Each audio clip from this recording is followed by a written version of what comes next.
What is going on, guys? GregglesTV. If you have the newest NVIDIA Shield Media Remote, you'll know that the battery dies after about a year or so, depending upon how much you use it, and the batteries that you'll need to replace it are going to be CR2032s. Now, on the older remote, you can just recharge it, which I actually kind of prefer, but regardless, you can buy CR2032 batteries, which I'll link down below. You can get a 10-pack actually for like $6. It's really cheap. Again, I'll link it down below. Let's go through the installation on how you install those batteries into this remote. So first thing you want to do is grab something sharp like a pen, and what you want to do is at the bottom of the remote there is a little hole, and you press in with the pen and the battery compartment ejects out. You'll see two CR2032 batteries in here. You want to pop those out.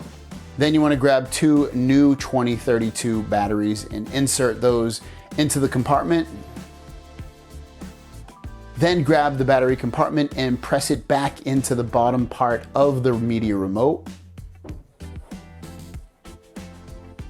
And that's it. You're done. You should be able to use your media remote immediately after that point. Shouldn't need to resync it or anything like that. Should automatically work with your NVIDIA Shield. Guys, hopefully that helped you. I realized I hadn't done a video on that, which kind of surprised me, so I've done one now. A little bit late, but better late than never, guys. Thanks for watching. Again, if you want to pick the batteries up that I put in here that work, I have the link down below. I will see you guys down the road. Peace!